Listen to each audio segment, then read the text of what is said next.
Na madrugada de 31 de agosto de 1994, a polícia de Gulf Minor, Michigan, é chamada para verificar uma movimentação estranha no quintal da casa de Patty Han. O filho dela, David, entrava e saía do galpão do quintal com vários cacarecos e calotas de carro, e os vizinhos pensaram que ele poderia estar envolvido com roubo de carros. Por volta das 3 da madrugada, a polícia chega e aborda o adolescente de 17 anos, e quando as autoridades verificam uma caixa de ferramentas vedada com silver tape que estava em seu porta-malas, David alerta: "Cuidado, pois muito provavelmente eu tenho bastante material radioativo aí dentro." Bem-vindos mais uma vez ao Narrativa no Ar. Eu sou o Bonfim e hoje eu tô aqui pra gente poder falar de um assunto um pouco diferente do habitual, né? Eu estava aí num período meio parado, com um projeto aqui meio estagnado, né? Algumas situações acontecem aí na minha vida atualmente que estão me deixando um pouquinho para baixo, mas o sol nasce e se põe e a vida continua independente dos dependentes, né? E como sempre, antes da gente começar, eu gostaria muito de agradecer as novas inscrições, né? Por mais que o canal esteja assim um pouco moroso, um pouco devagar, sempre tem gente nova chegando. Se você tá aqui de paraquedas, por favor, eu já peço humildemente de antemão para que você se inscreva no canal, deixe o seu gostei aqui para que a engrenagem possa se movimentar aqui na plataforma, né? E eu possa trazer com mais afinco mais conteúdo para vocês. Eu gosto de fazer isso aqui. Vocês, como sempre, os inscritos e também quem chega aqui de paraquedas, vocês são 100% desse canal. E esse caso eu trouxe porque eu já falei dele lá atrás no meu extinto podcast, né? As fontes. Se eu lembrar, eu vou deixar na descrição, mas ditando aqui, há muito tempo atrás, alguns anos atrás, eu vi o Elba do canal Fazendo Nerdice falando desse caso e eu já conheci ele também. Eu vou ir trazendo também futuramente alguns casos que eu já havia abordado no meu podcast que não existe mais. E sem muita enrolação, vamos logo para essa pauta que tá bem, cara, cabulosa. Eu não tenho outra palavra para dizer. Vamos pro vídeo.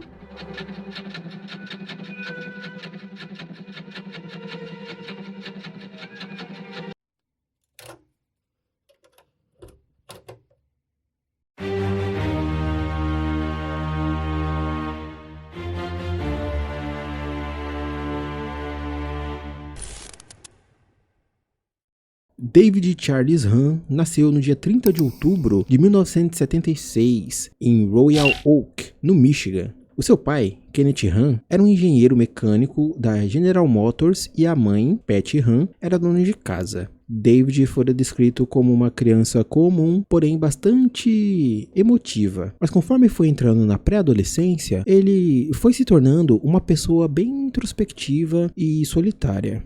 Grande parte do seu tempo gasto era lendo livros e aos 10 anos de idade, seu avô, no caso, o pai da sua madrasta, o presenteou com o livro The Golden Book of Chemistry. Eu não sei falar química em inglês, gente, vai ser chemistry mesmo. Do qual David rapidamente consumiu o conteúdo. Desde cedo, o garoto apresentava um foco obsessivo pelo que gostava. David elevava sua curiosidade pela ciência para além do passatempo, sempre buscando conhecimento, tanto em teoria quanto na prática. Ainda quando criança, seus pais se divorciaram. Kenneth, logo em seguida ao divórcio, casou-se com Cathy Missing e se mudou para Clinton Township, um pequeno subúrbio aos arredores de Detroit. Patty, por sua vez, se engraçou em um relacionamento, o que as fontes não dizem se ela de fato se casou ou não, com Michael Polazek, também funcionário da General Motors, porém aposentado e com um certo apego a biritas constantes. David passava a maior parte de seu tempo na casa do pai, ficando com a mãe apenas aos finais de semana e feriados. Ele passou pela pré-adolescência praticando esportes como futebol e beisebol, além de posteriormente ingressar nos escoteiros. Mas seu fascínio era a ciência, mais especificamente a química. Com o livro que ganhou do avô, David, aos 12 anos de idade, aprendeu a montar um pequeno laboratório em seu pequeno quarto na casa de seu pai, começando seus experimentos que iam desde fabricação caseira de seda e álcool. Aquilo era um mundo onde o garoto se encontrava, e logo, o livro que ganhou de seu avô passou a ter pouca coisa a se explorar. David passou a ler tanto os livros da faculdade de seu pai, quanto enciclopédias completas enquanto estava na casa de sua mãe, por vezes dormindo no chão da sala, debruçado nos livros. Ele então passou a expandir seu laboratório, comprando béqueres, tubos de ensaio e tudo que via como necessário nos kits de química descritos nos livros. Aos 14 anos, David já estava fabricando nitroglicerina por conta própria. Aqui, gente, só um adendo, tá? Isso aqui é completamente baseado em entretenimento pra vocês. Eu não aconselho ninguém a fazer nada do que tá sendo descrito aqui em casa, beleza? Principalmente dentro do quarto. Pelo amor de Santo Cristo. Seus pais admiravam sua facilidade em aprender e o foco constante, mas aquilo também os preocupava. Por vezes, David deixava respingar algum componente nas paredes do quarto, ou no carpete, que inclusive teve que ser removido em frangalhos por conta da corrosão dos químicos que ele acabou deixando cair ali no carpete. Em casos mais alarmantes, explosões podiam ser ouvidas por seu pai e a madrasta, até que Kenneth resolveu que o filho não iria mais praticar os experimentos em seu quarto, o mandando com seu laboratório para o porão da casa. O que para Kenneth serviu como punição, para David foi algo esplêndido. Ele, que já era alheio ao convívio social, passou a criar e destruir mais coisas, e as regras que haviam para o seu quarto já não existiam mais. As explosões passaram a ser mais constantes e ele estava livre ali para poder explorar o que quisesse. Durante o ensino médio, David passou a conciliar o colégio com empregos de meio período em lanchonetes, depósitos de móveis e supermercados, a fim de financiar os seus experimentos. Apesar de sua obsessão por ciência e química, tendo boas notas nessas matérias, suas outras notas escolares eram abaixo da média, tendo quase reprovado o penúltimo ano por conta do baixo rendimento em matemática e literatura, matérias essas que eram meio que obrigatórias, de se ter um bom rendimento para poder passar de ano letivo. Apesar da introspecção e foco nos seus experimentos, David teve uma namorada no ensino médio chamada Heather Beldetti. A mãe de Heather, Donna, adorava a companhia de David, embora em seu segundo casamento ela o repreendeu a não conversar com os convidados durante as festividades, pois isso acarretaria em um monólogo do garoto sobre a química que a comida continha ali em sua composição. Certa vez, durante o retiro dos escoteiros, David apareceu em uma reunião com o rosto todo laranja neon, pois havia tomado um certo componente em excesso, testando um método caseiro de bronzeamento artificial. Noutro momento, em um acampamento de verão, David resolveu fazer os próprios fogos de artifício, levando consigo magnésio em pó. Isso resultou em ele e outros adolescentes abrindo um buraco na barraca comunitária do acampamento, devido a um incêndio acidental. No ano seguinte, ele fora expulso do acampamento, pois havia furtado vários detectores de fumaça do local para desmontá-los e pegar componentes para seus experimentos. E se você lembrou de Sheldon Cooper, aquele personagem esquisito da série Big Bang Theory que usou detectores de fumaça em suas façanhas, exatamente. Esse traço do personagem ele foi inspirado nos eventos de David, e não foi só dessa vez que o garoto ele usou ali detectores de fumaça para fazer alguma experiência, mas a gente vai chegar lá daqui a pouquinho. Por vezes, David dizia para o seu pai e madrasta que estaria na biblioteca, estudando, mas devido às suas práticas, eles começaram a desconfiar que o jovem estivesse envolvido em fabricação de ilícitos ali, Eventualmente, eles foram até a biblioteca da cidade e, como prometido, David estava lá, debruçado em livros de química. Isso, porém, acabou não sendo suficiente para eles, Apesar da sinceridade do garoto. Cat passou a confiscar suas parafernálias de química em esconderijos de seu quarto, ao passo que, para não deixá-lo sozinho em casa, passaram a trancá-lo do lado de fora quando precisavam sair para fazer alguma coisa na rua. Sem se abalar com a situação, certa noite, Kenneth e Cat estavam assistindo a TV na sala e a casa fora sacudida por uma explosão vinda do porão. Quando foram checar o que havia acontecido, encontraram David no chão, com as sobrancelhas fumegando, semiconsciente e com cacos de plástico fincados nos olhos. David decidiu moer fósforo vermelho em um becker com uma chave de fenda, sem saber que o atrito entre os dois causaria uma reação pouco favorável para ele. Mesmo sendo levado às pressas ao hospital, por meses ele teve que ir ao oftalmologista para poder remover ali os fragmentos de plástico dos olhos. Essa teria sido a gota d'água para Cat, né? Que definitivamente proibiu o enteado a fazer experimentos em sua casa, pegando todas as coisas dele do laboratório e levando para a casa da mãe. Pat, que já sabia por alto ali da situação, também proibiu David de fazer experimentos dentro da casa dela, o obrigando a colocar suas coisas no barracão do quintal. Mais uma vez, o que para os adultos foi interpretado como punição, para David era um parque de diversões. As poucas regras que existiam no porão da casa de seu pai foram jogadas a zero e a solidão o abraçava, dando a ele tempo e espaço o suficiente para continuar suas explorações científicas. Por vezes, sua mãe e padrasto o viam saindo do barracão às 2 da madrugada, usando máscara de gás e retirando suas roupas em sacos de lixo, mas ficavam alheios à situação, não entendendo muito bem o que o adolescente fazia ali dentro. Michael ponderou certa vez em uma entrevista que tentou se interessar pelo que David fazia, mas quando o garoto começou a explicar os experimentos que ele praticava, aquilo fazia tanto sentido para ele quanto grego. Kenneth, em certo momento, começou a pressionar David, a fim de o filho focar suas atenções ao escotismo. David então passou a se esforçar para conquistar o título de escoteiro águia. Mas como estamos falando de um adolescente em hiperfoco, logo David iria subverter a sua situação para suas façanhas.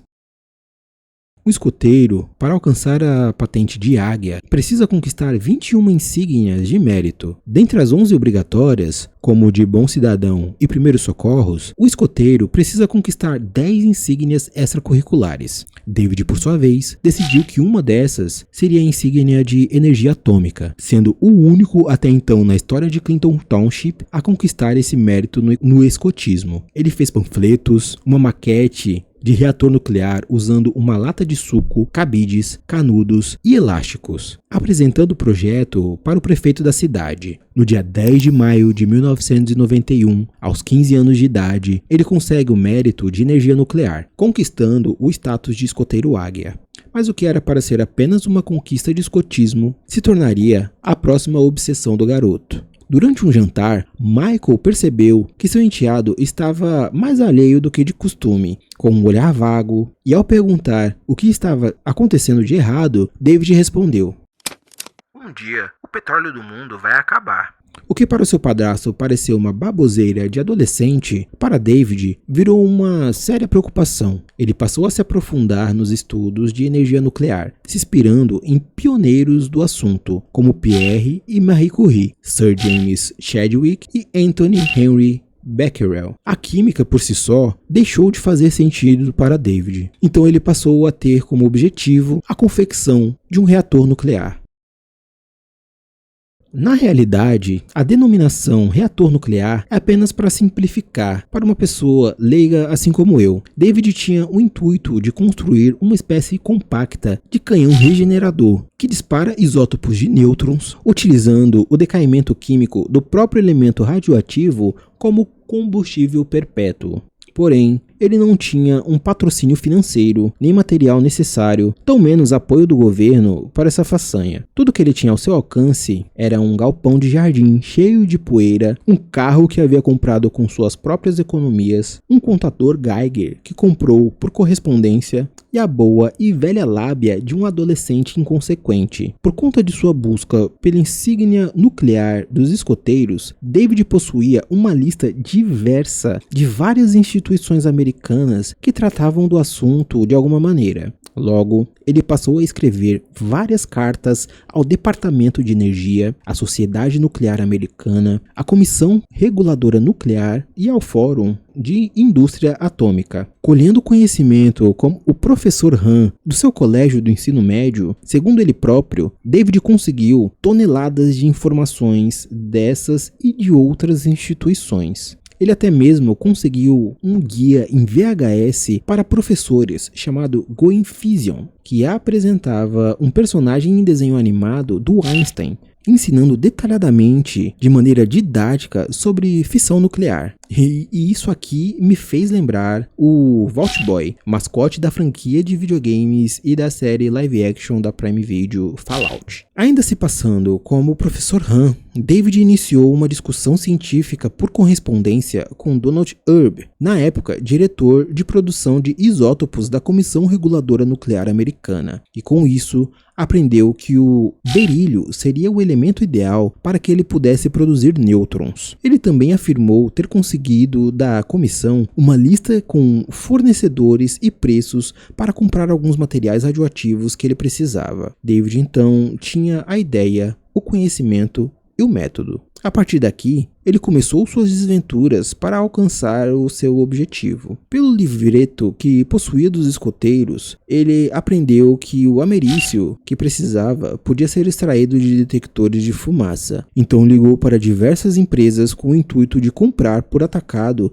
até encontrar uma que aceitasse a venda do equipamento com defeito. David pagou cerca de $1 a unidade de uma empresa que ofereceu 100 unidades de detectores, conseguindo até uma orientação de uma secretária da companhia de como e onde remover o americio do objeto. Depois de soldar o elemento, David usou papel alumínio e um bloco de chumbo para construir seu regenerador, mas não teve como saber de imediato se o apetrecho estava ou não funcionando, já que os nêutrons que o experimento irradiava não eram captados pelo contador Geiger. Eventualmente, ele conseguiu identificar o sucesso de sua obra, e aqui ele já poderia se ter como satisfeito, né? Mas, obviamente, não foi o caso. David queria elevar a sua conquista, decidindo sair de um canhão para um reator regenerador de fato. O americio já não fazia sentido ser utilizado nesse ponto, então ele conseguiu seguir o experimento com a utilização de urânio. David achava que o urânio 235, usado em reatores nucleares, traria um grande sucesso às suas façanhas. Então ele pegou seu contador Geiger e adaptou em seu Pontiac e rodou milhas a fio pelo Michigan, coletando toda e qualquer rocha que apontava em seu contador.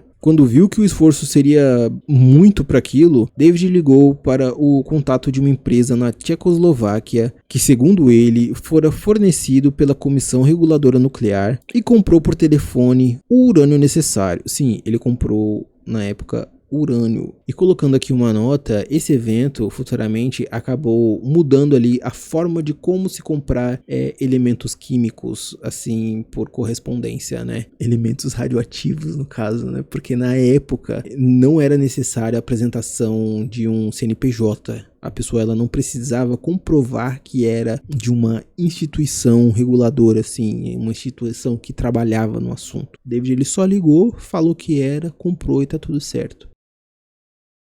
Depois de uma certa frustração com o urânio, pois ele calculou mal a mineração e filtragem do elemento, David voltou suas atenções para o tório, que após ser bombardeado por nêutrons, transformava-se em urânio 233, a fim de fazer o seu reator funcionar de qualquer jeito. Para chegar à reação, ele precisava purificar o tório até determinado grau. Então, para isso, se lembrou que o lítio servia ao seu propósito. David comprou cerca de $1.000 em baterias de lítio, juntando os dois de determinado modo e tendo um resultado de purificação cerca de 9.000 vezes mais puro que na natureza, 170 vezes superior ao que a Comissão Reguladora Nuclear Americana exigia em suas licenças de manipulação. Como o americio que ele usou no começo do experimento já não produzia nêutrons o suficiente para o nível em que chegou, David passou a pensar em outro elemento químico para o seu reator regenerador, o rádio. Até o final dos anos 60, o rádio era usado como tinta fluorescente em ponteiros de relógios e velocímetros automotivos, tanto que na história americana existem as Radio Girls, mulheres que pintavam tais ponteiros de relógios como profissão e para ter uma perfeição nos traços finos, umedeciam as pontas dos pincéis com a língua sem saber dos riscos que corriam, tendo posteriormente severas consequências cancerígenas. David, de novo, saiu pelas ruas do Michigan, o contador Geiger ligado em seu carro, a fim de procurar o elemento para implementar em seu reator. Ele visitava tanto ferro-velhos quanto lojas de antiguidade, pechinchando quando encontrava algo de seu interesse e levando tudo que podia para o porta-malas. Certa vez, visitando sua namorada em Clinton Township, David passou em frente a uma boutique e o contador Geiger disparou como nunca. O jovem estacionou, saiu do veículo com o equipamento em mãos e, ao entrar na loja, encontrou um relógio de mesa antigo. Ele pechinchou com a dona do local e conseguiu comprar o relógio por $10. Eufórico, ao chegar em casa, David abriu o compartimento traseiro do equipamento e lá dentro estava tudo o que ele precisava. Uma lata de tinta verde de rádio, esquecida ou deixada de propósito pelo relojoeiro. Naquele momento, nada mais era importante para ele. Todos os elementos estavam presentes e aquele era o momento de fazer o reator funcionar. David aprimorou seu projeto inicial, se debruçou em ligações como o professor Han para saber como fazer tudo se encaixar e depois de vários dias purificando o rádio, comprando calotas de carros e antenas parabólicas em ferros velhos, criando e destruindo projetos na base do silver tape e papel alumínio, David, aos 17 anos de idade, tinha conseguido. Seu reator regenerador em miniatura estava pronto e completamente funcional. No decorrer dos dias, ele monitorou o comportamento de seu reator com um contador Geiger. Segundo ele próprio, em uma entrevista, o nível de radiação, após algumas semanas, era muito maior do que no momento da montagem. Sei que transformei alguns materiais radioativos, mesmo sem uma pilha crítica. Sei que algumas das reações que ocorreram em um reator regenerador aconteceram, ainda que minimamente. Ele começou a perceber que estava chafurdando na lambança quando seu contador Geiger passou a disparar para além do concreto da casa de sua mãe e depois 5 casas à frente, e depois disso, para além do quarteirão de onde moravam, em Gulf Manor. David percebeu que a quantidade de material radioativo em seu galpão estava passando ao excesso, então começou a desmontar tudo e dar um jeito de descartar sem ser percebido pela mãe.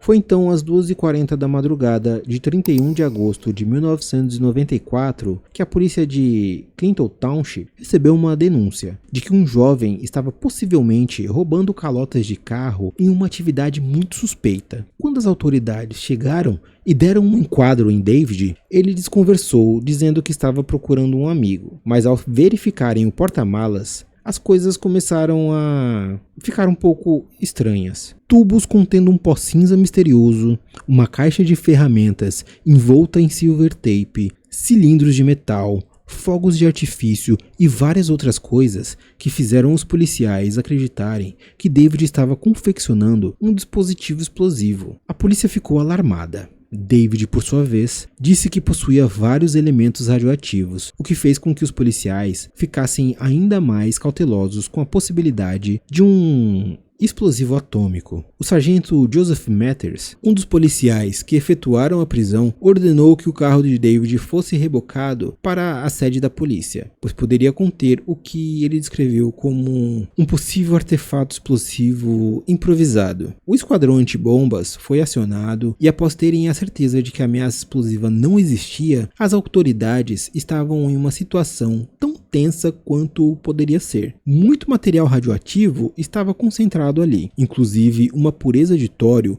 nunca antes vista na natureza, e logo os policiais se viram em reuniões telefônicas à base de suor gelado escorrendo pela testa, com o Plano Federal de Resposta a Emergências Radiológicas, o Departamento de Energia, a Agência de Proteção Ambiental, o FBI e a Comissão Reguladora Nuclear, que a gente já conhece muito bem pelo decorrer aqui dessa pauta. Durante o interrogatório, David se mostrou bastante averso. Ele contou sobre o porão da casa de seu pai, mas omitiu em relação ao galpão no quintal de sua mãe. Eventualmente, ele foi liberado e somente no dia de Ações de Graças, Dave Miner, especialista em radiologia do Departamento de Saúde Pública, foi visitar a casa de Patty, a fim de uma inspeção rigorosa e uma entrevista com David. Foi só então que o jovem escoteiro admitiu ter um laboratório improvisado no quintal de casa, e somente em 29 de novembro daquele ano, especialistas em radiologia do estado examinaram o galpão do quintal.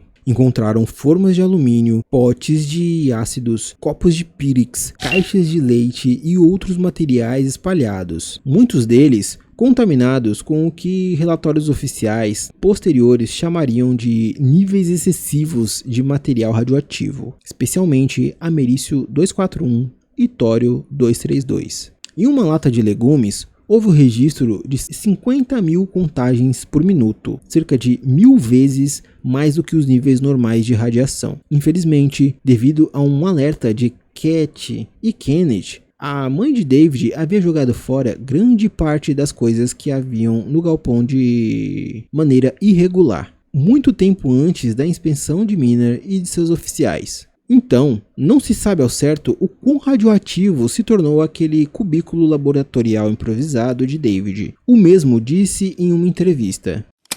O engraçado é que eles só ficaram com o lixo, e o lixo ficou com todas as coisas boas. Após 5 meses do ocorrido, em 25 de março de 95, funcionários da Agência de Proteção Ambiental foram até lá para realizar a sua própria avaliação no galpão. Em relatório oficial, registraram que as condições do local representavam um perigo iminente e substancial para a saúde pública e que havia uma exposição real ou potencial para populações humanas e cadeia alimentar próximas. O laboratório de David foi então completamente desmanchado. Agentes vestidos com aquelas roupas amarelas de proteção e isolamento fecharam a área, recolheram tudo em 39 tambores revestidos com chumbo, inclusive o solo do quintal e da casa de Patty, e descartaram os resíduos em um aterro apropriado para descarte de riscos biológicos e radioativos, no deserto do Grande Lago Salgado.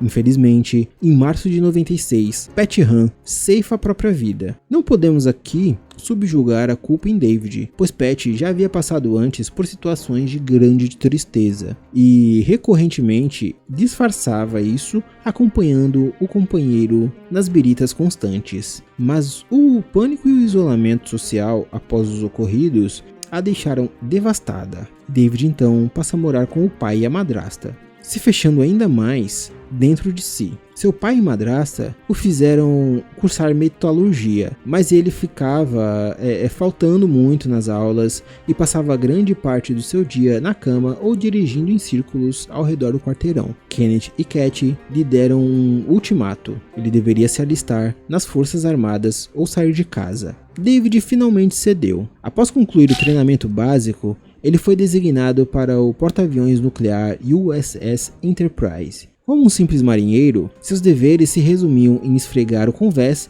e descascar batatas. Mas ele nunca deixou de se interessar pela química. Ainda em 95, a EPA providenciou para que David se submetesse a um exame completo de usina nuclear. Mas ele, com medo do que pudesse descobrir, recusou. Em 98, o jornalista Ken Silverstein o entrevistou e David ainda pensava em suas ambições para o futuro. Eu queria deixar a minha marca na vida. Ainda tenho tempo. Não acredito que tenha tirado mais de 5 anos da minha vida. Porém, David não pôde mostrar ao mundo de uma forma significativa sua capacidade. Ele entrava e saía de subempregos e em meados de agosto de 2007, então com 31 anos, foi preso por roubar detectores de fumaça dos corredores do complexo de apartamentos onde morava. Ele foi acusado de furto e condenado a 90 dias de prisão, além de ser obrigado a passar por tratamento psiquiátrico intensivo na ala médica da prisão do condado de Macomb. David Charles Han perde a sua vida em 27 de setembro de 2016, aos 39 anos de idade. De acordo com o relatório do médico legista, sua morte ocorreu advindo de uma intoxicação acidental aos efeitos combinados de biritas e medicamentos.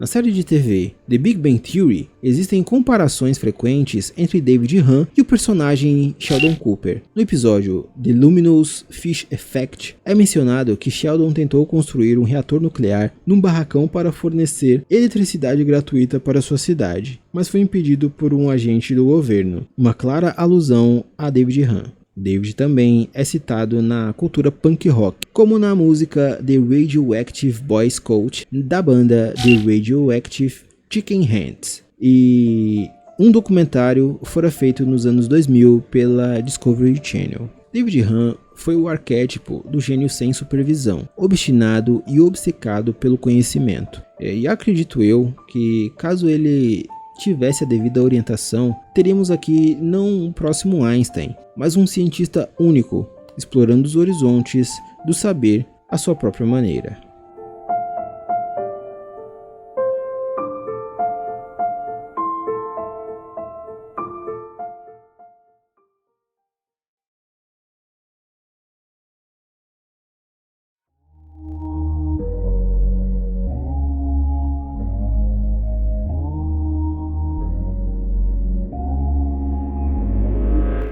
Mas é isso, apesar do clima meio pra baixo no final, né, eu acredito que David, ele foi ali uma pessoa excelente no quesito de buscar conhecimento, sabe, uma admiração muito grande que eu tenho ali no que diz respeito à força de vontade dele de falar, criar e fazer, né, apesar da inconsequência e de contaminar ali a cidade inteira dele com radiação, né? Mas se ele tivesse tido ali uma atenção maior dos pais, né, uma atenção maior dos adultos que estavam por volta dele, eu acredito que ele teria ido muito longe, quiçá até os dias de hoje. E eu não sei mais o que dizer, né?